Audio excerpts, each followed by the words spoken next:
ৰাণী চাপৰি শ্ৰী শ্ৰী মা মনসা মন্দিৰত মনসা পূজা অনুষ্ঠিত কৰা হয়। দক্ষিণ কামৰূপৰ গড়লস্থিত ৰাণী চাপৰি শ্ৰী শ্ৰী মা মনসা মন্দিৰত 14 বহাগ শনিবাৰৰ পৰাই অনুষ্ঠিত কৰা হৈছে মা মনসা পূজা। প্ৰতি বছৰৰ বহাগ মাহৰ শুক্ল চতুৰ্থীৰ পৰা 5 দিনীয়াকৈ এই পূজাভাগ আয়োজন কৰা হয়। কাইলৈ এই পূজাভাগৰ অন্ত পৰিব। আজি মা মনসা পূজাৰ চতুৰ্থ দিনাও ভক্তৰ সমাগমেৰে লোকে লোকাৰণ্য হৈ পৰিছে পূজাস্থলী। আজি সন্ধিয়া নাগাৰা নামৰ জনপ্ৰিয় পাঠিকা কৰিশ্মা নাথে নাম পৰিৱেশন কৰিব বুলি জানিবলৈ দিয়ে উদ্যোক্তাসকলে।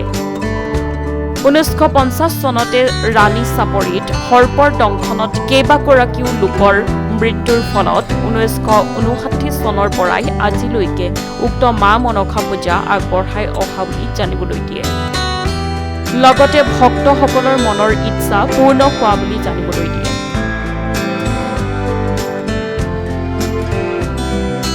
শক্তিশালী মা আমাৰ যিসকল ভক্তই মনৰ কিবা এটা ইচ্ছা প্ৰকাশ কৰে যে মই এইটো মোৰ সাধন হ'লে মই মাৰ প্ৰতি মই এখন নিশ্চয় প্ৰদান ল'ম, গতিকে তেওঁলোকে আমাক আহিয়ে কয় যে মই এটা মানস কৰিছিলোঁ, মোৰ মানসটো পূৰণ হৈছে। আৰু সেই অনুসাৰে আমাৰ অনুষ্ঠান তেওঁলোকে আৰ্থিক সাহায্য প্ৰদান কৰে।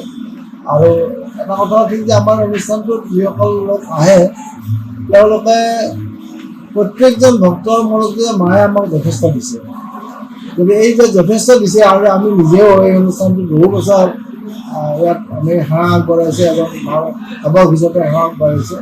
আমিও মাৰ পৰা যথেষ্টখিনি আমি আশীৰ্বাদ পাইছোঁ। গতিকে ভক্তমান ৰাইজৰ বিশেষভাৱে নিঃসন্তান যিসকল দম্পতি আছে তেওঁলোকেও ইয়াত মানস কৰিছে আৰু মানস কৰাৰ বিনিময়ত তেওঁলোকে সন্তান লাভ কৰা বুলি তেওঁলোকে চাচিতিয়ে আমাৰ ওপৰত কৈছে। গতিকে মা খুব শক্তিশালী আৰু মা বিতুষ্ট হ'লে কেতিয়াও নিষ্ঠা নাপায়। আমি ইয়াত খুব নিষ্ঠা আৰু ভক্তিৰে মাৰ সেৱা আগবঢ়াই আহিছোঁ। আমি যদিও বিষয়ববীয়া, আমি বিষয়ববীয়াতকৈ বিষয়ববীয়া হিচাপে কৈ ভাল পোৱাতকৈ আমি মাৰ এজন একান্ত সেৱক হিচাপে কৈয়ে ভাল পাওঁ। গতিকে সেয়ে আমি ইয়াত সকলো ধৰণৰ কাম আমি সেৱক হিচাপে আমি অনুষ্ঠানটো আমি চলাই নিবলৈ চেষ্টা কৰি আছোঁ। আপোনালোকৰ ইয়াতে এই মা মনসা মন্দিৰ মানে কিমান স্থাপিত হৈছে? 1959 চনত স্থাপিত হৈছিল আৰু ইয়াৰ এটা বেকগ্ৰাউণ্ড আছে, বহুত দীঘলীয়া হ'ব পাৰে। তাতে মই খুব চমুকৈ গৈছোঁ। 1950 চনত যদি বৰ ভূমিকম্প হৈছিল সেই সময়ত আমাৰ যিখন ব্ৰহ্মপুত্ৰৰ চাপৰি আছে, যিখনক ৰাণী চাপৰি বুলি জনা যায়, ইয়াত যথেষ্ট বিষাক্ত সৰ্প আৱিৰ্ভাৱ হৈছিলে। আৰু এই বিষাক্ত সাপৰ দংশনত আমাৰ চাপৰিখনত যিসকল কৃষকে খেতি বাতি কৰিছিল তেওঁলোকৰ প্ৰায় 7-8জনমান যুৱক সৰ্পদংশত মৃত্যু হৈছিল। আৰু তেতিয়া মানে বৃহত্তৰ অঞ্চলত এটা ত্ৰাসৰ সৃষ্টি হয় আৰু এই ত্ৰাসৰ নিৰাময়ৰ কাৰণে বিজ্ঞজনৰ লগত শুৱালকুছিত হোৱা মাৰৰ যিসকল ব্যৱসায় আছে তেওঁলোকৰ লগত আলোচনা কৰাৰ পিছত তেওঁলোকে আমাক ক'লে যে ইয়াত মা ভগৱতী আৱিৰ্ভাৱ হৈছে ৰাণী চাপৰি, গতিকে আপোনালোকে পূজা ভাগ দিব লাগিব, পূজা কৰিব লাগিব। আৰু সেই পৰামৰ্শমতে 1959 চনত প্ৰথম পূজা ভাগ ৰাণী চাপৰিখনতে কৰা হৈছিল। তাত 3 বছৰ কৰা হৈছিল।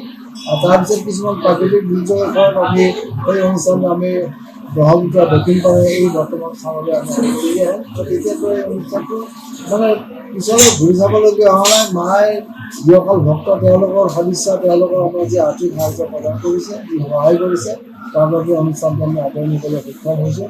গতিকে আমি ইয়াত যিখিনি সা সম্পত্তি আছে গোটেইখিনি আমি আমাৰ ৰাইজৰ যিখিনি দান বৰঙণি তাৰ জৰিয়তে হৈছে। আৰু অলপতে আমি নতুনকৈ এটা মনোযোগ নিৰ্মাণ কৰি জানুৱাৰী মাহৰ এই চনটোৰ 24 চনৰ জানুৱাৰী মাহৰ 25 তাৰিখে আমি নতুনকৈ প্ৰাণ প্ৰতিষ্ঠা কৰিলোঁ। আৰু এই অনুষ্ঠানটোত আমাৰ অসমৰ সন্মানীয় মুখ্যমন্ত্ৰী ডক্টৰ হিমন্ত বিশ্ব শৰ্মা ডাঙৰীয়া আমাৰ ইয়াতে উপস্থিত থাকি এটা আৰ্থিক উন্নয়ন আগবঢ়াইছে। জয়জাতীয় ৰাণী চাপৰি শ্ৰী শ্ৰী মনসা পূজা সমিতিৰ সদস্য অসমলৈ ধন্যবাদ জ্ঞাপন কৰিছোঁ। আজিকালি আমাৰ যোৱা 27 এপ্ৰিলৰ পৰা আমাৰ বাৰ্ষিক পূজাভাগ আৰম্ভ হৈছে। 27 তাৰিখ আমাৰ চতুৰ্থ তিথি অধিবাস কাৰ্যসূচী আছিলে। 28 তাৰিখে আমাৰ পঞ্চমী তিথি। যথেষ্ট ভক্তগণ ৰাইজ ইয়াত সমবেত হৈছিলে। অসমৰে মূলত আনকি বহু ৰাজ্যৰ মা ভগৱতীৰ ভক্তসকলে আহি আমাৰ এই অনুষ্ঠানটো উপভোগ কৰিলে। যোৱাকালি আমাৰ ষষ্ঠী তিথি গৈছে। যোৱাকালি আমাৰ ষষ্ঠী তিথি আছিলে। যোৱাকালি আমাৰ মাংগলিক কাৰ্যখন সুন্দৰভাৱে সমাপন হৈছে।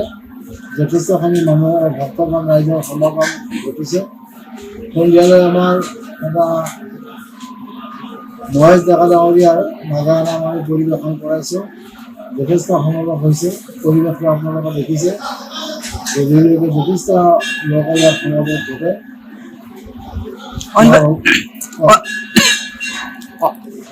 গধূলি যথেষ্ট আমাৰ ভক্তগণ ৰাইজৰ সমাৱেশ ঘটে।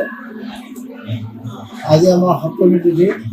আজিও ইতিমধ্যে ভক্তগণ ৰাইজৰ আমাৰ অনুষ্ঠানটোৰ সমাগম ঘটিছে। আজি সন্ধিয়া আমাৰ মাংগলিক কাৰ্য সমাপ্তিৰ পিছতে অসমৰ এগৰাকী বিশিষ্ট পাঠিকা সকলৰ আদৰৰ কৰিশ্মা নাটক আমি নিমন্ত্ৰণ জনাইছোঁ। প্ৰায় 7:30 মানৰ পৰা আমি তেখেতৰ নাম পৰিৱেশন কৰাৰ সুবিধা দিম বুলি ভাবিছোঁ। আশা ৰাখিছোঁ ভক্তসকলে কৰিশ্মা নাটক উপভোগ কৰিব আৰু আমাৰ যিখিনি অনুষ্ঠানটোৰ যিখিনি আন কাৰ্য সেই আটাইখিনিকে আমাক সহযোগ কৰিব। কাইলৈ আমাৰ অষ্টমী তিথি। কালি আমি মা ভগৱতী ঘট বিসৰ্জন আমি কৰিম। লগে লগে সন্ধিয়ালৈকে আমাৰ এখন সভা হয়। মা ভগৱতীৰ শেষ নিৰ্মালিকন লৈ মাৰ আশীৰ্বাদ গ্ৰহণ কৰোঁ। যাতে আমি আশা কৰিম মা ভগৱতীয়ে আমাৰ সকলোটি ভক্তৰ কল্যাণ সাধন কৰে, মনোবাঞ্ছা পূৰ্ণ কৰে আৰু সেই উদ্দেশ্যে আমাৰ এই অনুষ্ঠানলৈ বিভিন্ন লোক আহে। এতিয়া আমাৰ পৰিৱেশটো বৰ্তমান ৰাইজৰ মতে খুব সুন্দৰ পৰিৱেশ তেওঁলোকে পাইছে। আমি আমাৰ খাদ্য অনুসাৰে বৰ্তমান ৰাইজক যিখিনি সুবিধা প্ৰদান কৰিব লাগে কৰিবলৈ চেষ্টা কৰিছোঁ। গতিকে ৰাইজে নিশ্চয় বেয়া পোৱা নাই। আমি আশা ৰাখিছোঁ আজি ভৱিষ্যতৰ অনুষ্ঠানটো আমি আকৌ আগুৱাই নিয়াৰ কিছু পৰিকল্পনা আমাৰ আছে। সেই পৰিকল্পনা অনুযায়ী আমি অনুষ্ঠানটো আগুৱাই নিম। আমাৰ অসমৰ ভিতৰতে ভাৰতবৰ্ষৰ অন্যান্য যিবিলাক ধৰ্ম অনুষ্ঠান আছে সেই ধৰ্ম অনুষ্ঠানৰ সমপৰ্যায়ৰ অনুষ্ঠানলৈ উলিয়াই আনি পৰিকল্পনা গ্ৰহণ কৰিছোঁ। মিৰ্জাৰ পৰা অনন্ত কলিতাৰ ৰিপৰ্ট, সংবাদ লহৰ।